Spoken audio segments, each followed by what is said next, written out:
JJK is back, y'all.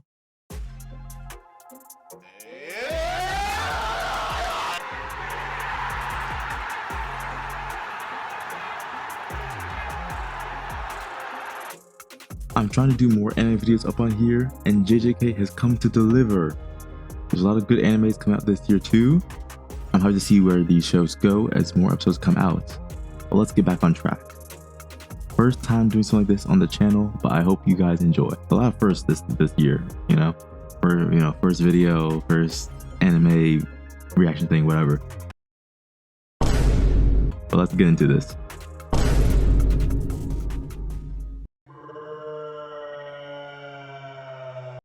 With a quick recap of season 2, Gojo gets sealed and a bunch of people get marked in Shibuya. Fake Ghetto, aka Noritoshi Kamo, aka Kenjaku, releases a bunch of curses all over Japan, and the JJK world is in shambles. The higher ups call for Ghetto to be taken out again after the events of Shibuya. Gojo is considered an accomplice to the Shibuya incident, and anybody that tries to release him will be punished. What do you say fuck me for? They also really said screw Yaga and threw him under the bus just for teaching Gojo and Geto. Lastly, since Gojo is gone, Yuji is back up on the chopping block as his execution has been reinstated, and the OG MC, Yuta Kotsu, is appointed as his executioner. We start off the scene with Yuji washing his hands for a solid minute as he's trying to get rid of the blood on his hands, but it doesn't go away, symbolically representing his guilt for the Shibuya incident. We then see him running away from this big creepy curse spirit, and then bursts through the window of the skyscraper that he's in as Yuta stalks him through another building. Yuji grabs these off-brand Nutrigrain bars, junk looking like a whole brick by the way, and eats it as more curses attack him. He then gets kidnapped by that big hand curse spirit and gets dragged around the city before it gets sliced. Yuji and the curse crash into the ground, and then we see Yuta upping the pole on Yuji. Crazy way to start the season, not gonna lie. Also, the opening for the season is super fire with its music and imagery.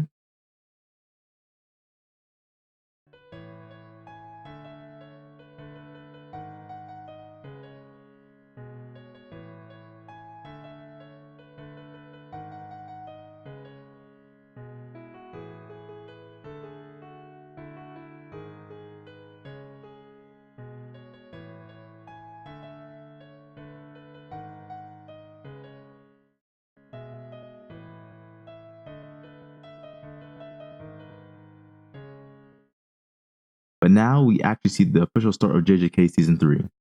We're introduced to a bigger fraud than Potential Man himself, Naoya Zenin. Imagine the most sexist, misogynistic, low-life bum. And 10x that, and that would be Naoya. He's really up there with Prime Ghetto talking about some filthy monkeys. Naoya starts by saying he's glad that Maki might die, and doesn't care about the clan head, Nabito, being in critical condition. He continues his rant, basically saying that Maki doesn't know how to support a man, and that women belong in the kitchen.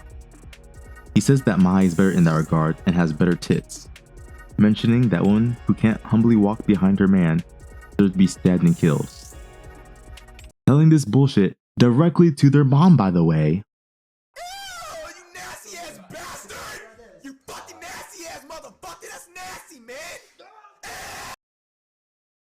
Let me at him.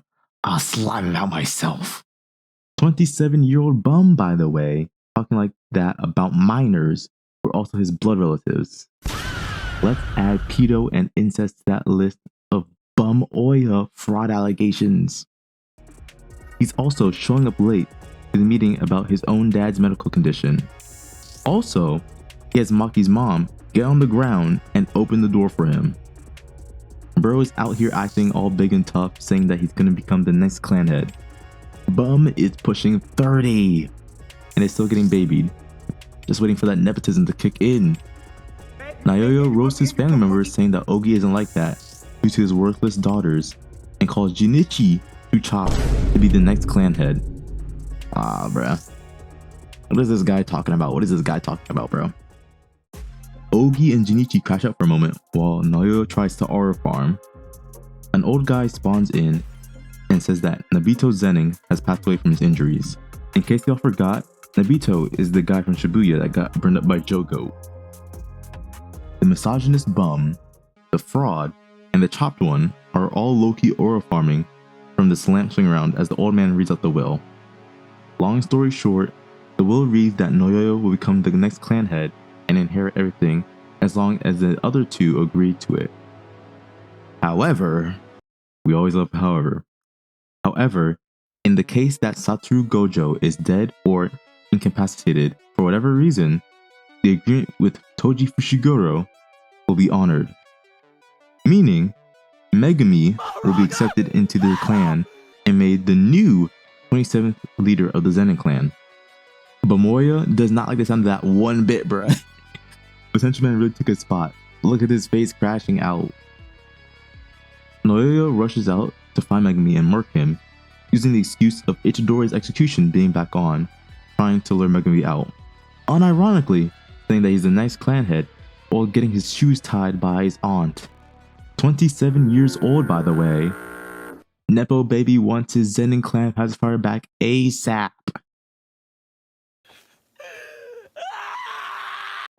We cut to Yuji on a staircase having a PTSD moment about everything that went down in Shibuya, and Choso comes to his side asking him if he's alright. Yuji says he's physically fine besides from the black patch that he received from Mahito. He says that he was probably protected from all that damage due to Sukuna becoming stronger within him. Choso says that Itadori should head back to Jujutsu High, but Itadori ain't doing all that. He believes Sukuna is plotting something with Megumi, and he says that he can't be with everyone anymore due to him letting Sukuna go on a rampage. Itadori blames himself for all the deaths in Shibuya and killing Choso's brothers back in season 1. Choso tries to take the focus away from that, saying it wasn't his fault and that his brothers would do the same if they were in his place right now. They both redirect their focus, needing to get rid of the cursed spirits lurking around. Truly a brotherly moment, guys. Truly beautiful. Now, picking off where season 2 ended off, Yuji claps his hands, making curses appear. The green horn curse claps, making the bridge break and turn 90 degrees, with Yuji running up it and violating this flying swirl curse. He then decimates the other curse that was on the bridge with a devious punch after it flew him across the city, using its tooth to break his fall. Yuji gets chased by a bunch of curses as he leads them all to a tunnel where Choso is waiting. Yuji yells out Choso's name as piercing blood comes through the tunnel, booming all the curses chasing him, including the green horned curse. Yuji runs past Choso and we see another curse trying to sneak up on them, and Yuji gives this four-armed curse the donut treatment as he aura farms in its blood. Choso out here glazing him too, calling him a war god. Naoya enters the chat as he spawns on top of the railing above Choso and Yuji. He thieves Yuji, giving him a mean backhand. Choso sees this and is like that disrespect, rushing like a COD zombie. But Naoya sidesteps this and hits this man with a combo of doom. Wait. Ain't no way Mappa is really giving Bamoya, of all people, aura right now. Run that back right now. He really hit Choso with a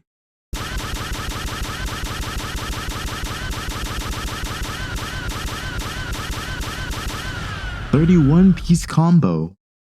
He then steps on Choso's foot and hits it with another combo while fixing his hair. He really hit Choso with a 40+ piece combo with no bev. Had me look at my screen like this. Damn. I know Choso was out here choking. Naoya probably threw some Popeye's biscuits in the mix. Choso tries to counter but gets kicked in the back of the head. Yuji comes in for the assist, throwing the equivalent of a 50 cal straight at Naoya's dome. Unfortunately, Naoya avoids this and scurries away with using his curse technique. Before the three of them start boxing again, they get stunlocked by a devious aura that fills the city. Is it Gojo? Is it fake Ghetto? Or something worse? Bruh. It's just the Rika merchant fraud Yuta out here hitting some zesty poses. Back it up, guys. Back it up. Yuta jumps down and Naoya immediately surrenders, not wanting any smoke as he says he's on Yuta's side. Yuji and Choso have a side chat before Yuji sprints off as Choso tries to give him cover with piercing blood. Naoya diverts Choso's attack, and Yuta is right on Yuji's tail. Choso and Naoya chat for a moment as you see that the piercing blood attack that was diverted cut off the curse's arm that was at the start of the episode. It then cuts all the way back to the beginning of the episode with Yuta upping pole on Yuji as Yuji leaps away, dodging all of Yuta's swings. Yuta air jumps using his cursed energy, blasting Yuji out of the building. Somehow, the show manages to glaze Gojo as Yuji is out here fighting for his life. We get 2 lessons on cursed energy from Gojo and Todo as Yuta and Itadori continue to fight. Todo talks about sorcerer's proficiency with cursed energy and how the more refined use of cursed energy helps you hide your attacks better. This statement is immediately irrelevant when talking about Yuta due to his overwhelming amount of cursed energy. Every blow that Yuta could throw could be a finishing move. Gojo then talks about the use of training with cursed tools and strengthening the tool with cursed energy. However, Yuji never learned that. Yuji glides through a jeep's window and grabs a combat knife sitting on the seat. He tries to imbue it with cursed energy but fails while blocking Yuta's katana. Yuta hits him with a mean knee to the chest as Yuji's knife breaks. Yuji gets sliced on the side by Yuta, but counters by stomping Yuta's blade into the ground and snapping it. Yuji's wound is deep, but he ignores it, and tries to use this opportunity to use his left-right goodnight technique against Yuta. He rushes forward. However, Rika spawns in like a FNAF jump scare and grabs Yuji from behind, holding him in place. Look at the terror on Yuji's face right now. Dog, he's so cooked. Yuta walks Yuji down and slimes him out, ending the episode off there. Episode 2 starts off with Naoya versus Choso's fight. Naoya rushes Choso and pins him to the wall, hitting him with another insane combo. Naoya keeps applying pressure and continues to pummel Choso as Choso is stressing, since he can't use any of his blood manipulation. Now either Choso is a literal tank, or Naoya hits for no damage, because after all that, Choso comes out with little damage on him. Bruh, Naoya is really a pillow puncher for real. Literally doing 0 damage. Naoya tries to size up Choso before blitzing around him with his technique. Choso is slowly adapting to the projection sorcery and nearly hits Naoya with a mean right hook as soon as Naoya got in range. Naoya dodges this and stabs Choso with a knife that he had hiding away in his outfit. Naoya was really clowning his family members, by the way, for using weapons when he had it on himself. True fraud. Naoya and him have a talk about family as Choso continues to bleed. Naoya finally realizes this and runs away as a tsunami of blood comes crashing down the tunnel that they're in. Naoya's legs are almost stuck in place due to the blood that's on his outfit, as Choso aims a piercing blood at him. Projection sorcery allows Naoya to basically ignore his heavy set legs and rushes towards Choso. Naoya panics, thinking, why hasn't Choso fired at him? But we see that Choso was charging up his own special move, Supernova. The Supernova gives Naoya back shots and got him on his knees. Choso was about to deliver the finishing blow, but the bush camper Yuta himself walks in, dragging Yuji's body behind him. He gives Choso a mean backhand that knocks him out, and then turns his attention back to Naoya, who's vomiting blood due to Choso's poisonous attribute as a death painting. Yuta tells Naoya that I can let you die here, or I can heal you, and you can be a good boy, and tell the higher-ups that I 200 pumped Itadori. We get a flashback of baby Yuji as we see his dad and grandpa talking about his dead mom. His gramps is telling Jin to avoid her, because that's not her. Right as he says that, the mom walks in with staples on her forehead. And you know who else has staples on his forehead? Yeah, that's right. Kenjaku is on some freaky timing. Them stitch scars almost healed all the way, so you know he's been in that body for a while. A long while. Yuji wakes up to Yuta mean mugging him for a second before dropping the act and being glad that Yuji is alive. Yuji is sitting in shock because the last thing that he knew, he was getting the Jujutsu Kaisen treatment and got murked by Yuta. Yuta explains that Gojo went to see him a few months ago before the Shibuya incident, telling him to take care of the first and second year Jujutsu High students. He wasn't worried about the gambling addict Kokari though. Quick side tangent though. I've seen that the dub ain't come out yet for this season. Mappa, let me voice act Hikari or Kashimo for JJK. Mappa, I need this. My voice acting career kinda jobless. I've been waiting to be a voice actor and I wanna help y'all out. Alright, besides that, I can't wait to see the GOAT in action. Yuta explains that he brought Yuji back to life using RCT immediately after killing Yuji. The two of them have a back and forth a bit about the powers that are put upon them as Megami pops up. Yuji still feels guilty about everything that went down in Shibuya, but Megami ain't letting Yuji be more depressed than he is, as he is basically telling Yuji to lock in and keep proving his worth as a sorcerer.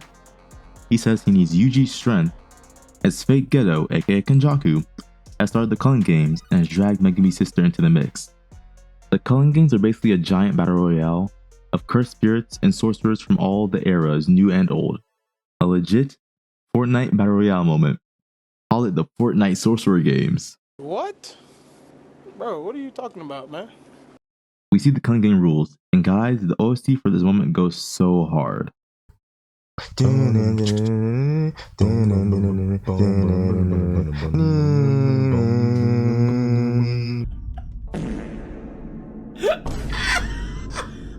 Alright, enough of all that. Let me break down the Culling Games rule for y'all real quick. It went by real fast in the anime. Rule 1. After awakening a cursed technique, players must declare their participation in the Culling Games at a barrier of their choice within 19 days. Rule 2. Any player that breaks the previous rule shall be subject to cursed technique removal, basically meaning death if you don't join. Rule 3. Non-players who enter the barrier become players at the moment of entry and should be considered to have declared participation in the Culling Games. So basically, if you accidentally stumble into a barrier and you're a regular human, you're cooked. Rule 4. Players score points by ending the lives of other players. Rule number 5. Points are determined by the Game Master and indicate the value of a player's life. As a general rule, sorcerers are worth 5 points and non-sorcerers are worth 1 point.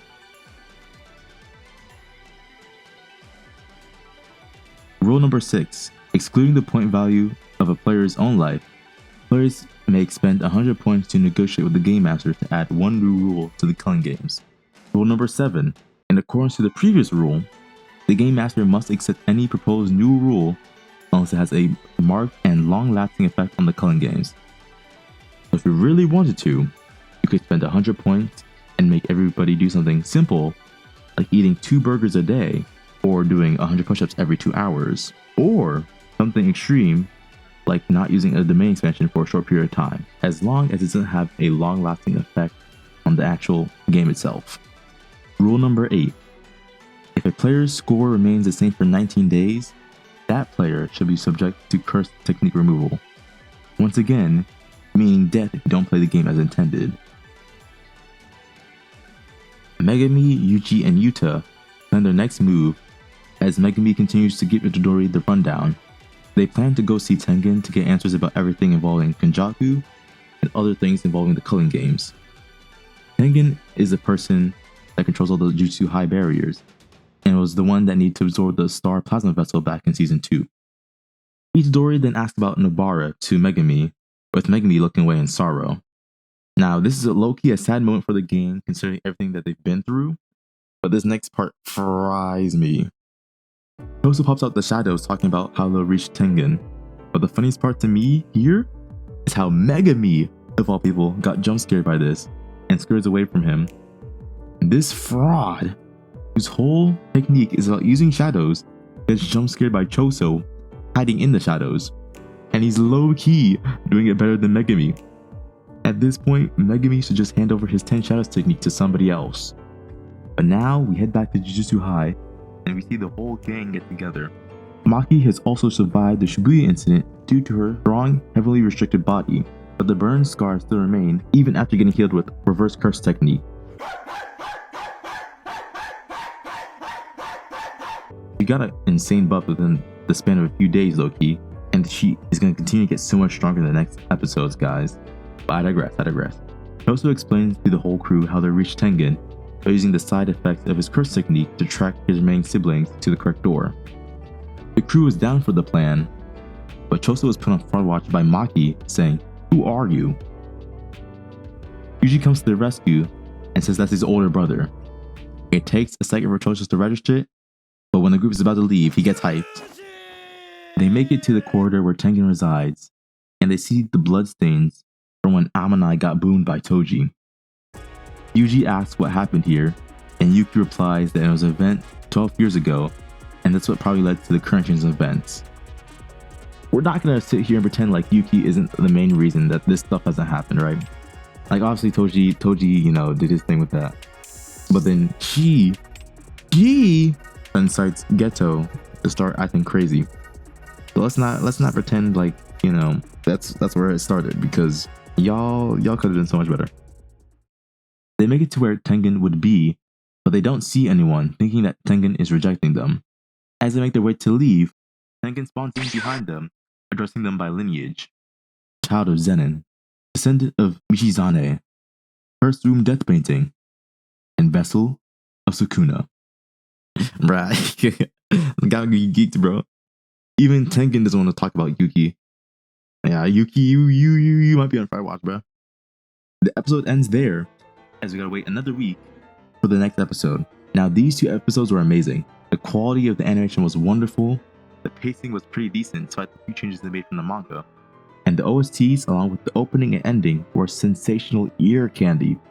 And it seems that this season will get the love and care it deserves, with no bad management for the staff this time around. Hopefully. The animators might see their families now and again. I also want to quickly bring up the fact of how close Gojo and Geto were achieving their goals in Season 2. From the looks of it, if Geto just walked Amanai down the hall, all this could have been avoided. From the distance that Yuji and the crew walked from the bloodstain where Tengen was, it was probably like maybe a 2-minute walk, right? in their time.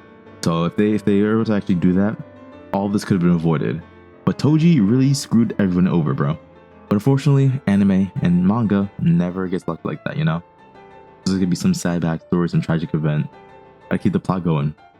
Bring that ass here, boy.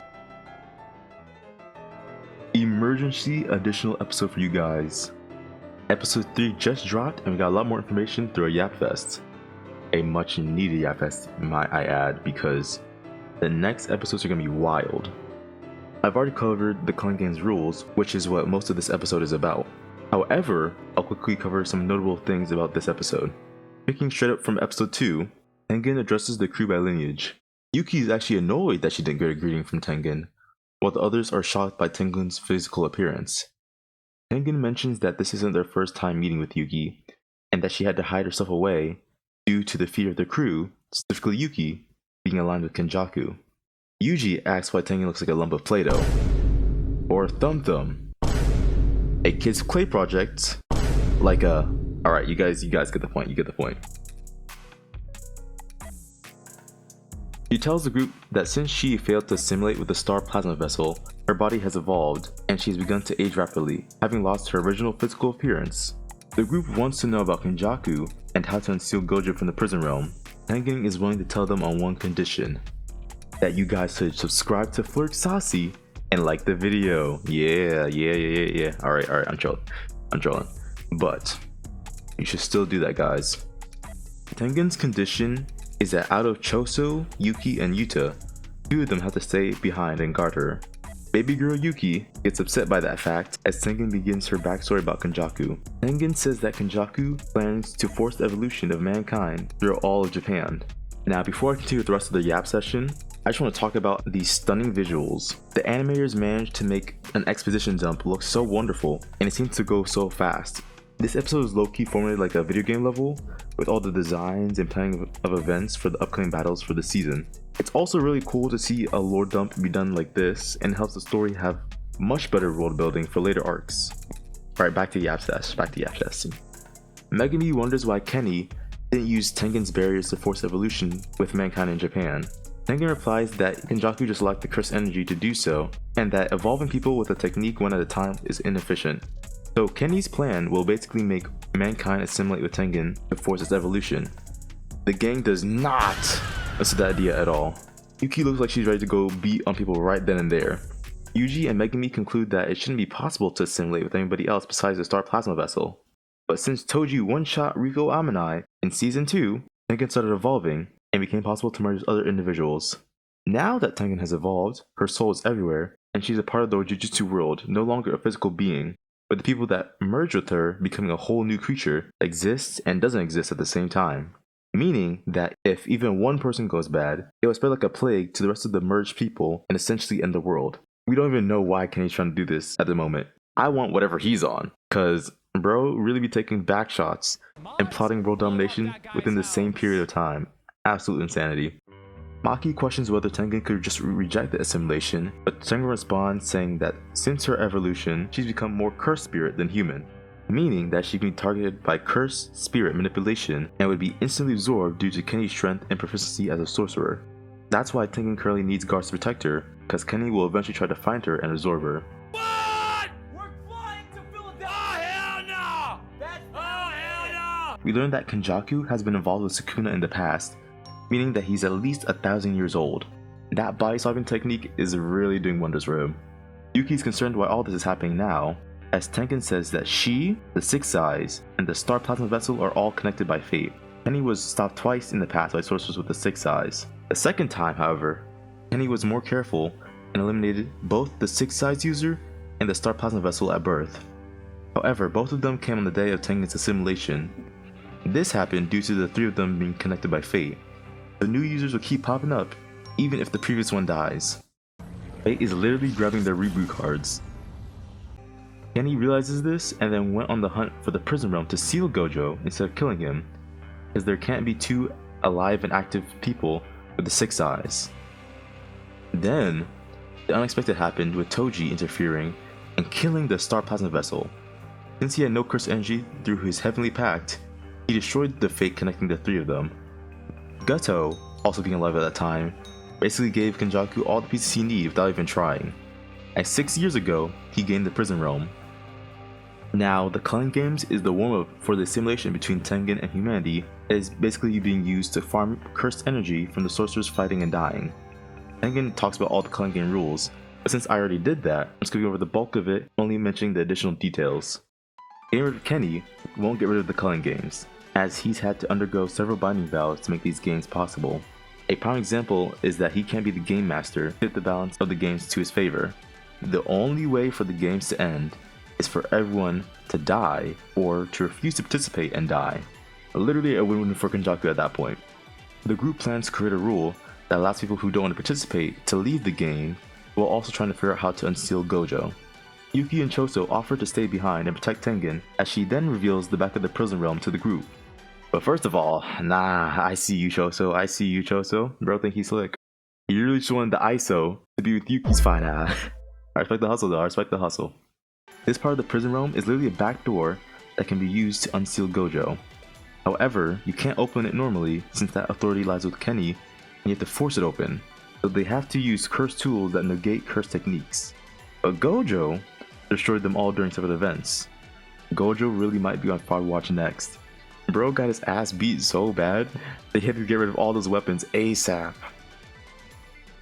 So now, the group is on the hunt for a reincarnated sorcerer called Angel, who can extinguish cursed techniques through her own cursed technique.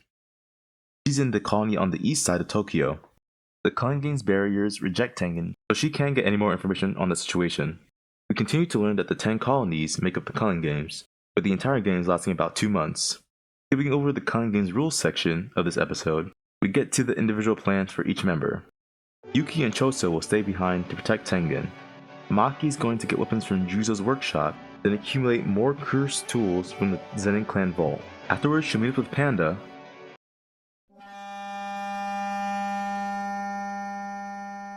and join the Culling Games. Yuta will immediately plan the Culling Games to get as much info as possible before Megumi and Megumi's sister join the Culling Games.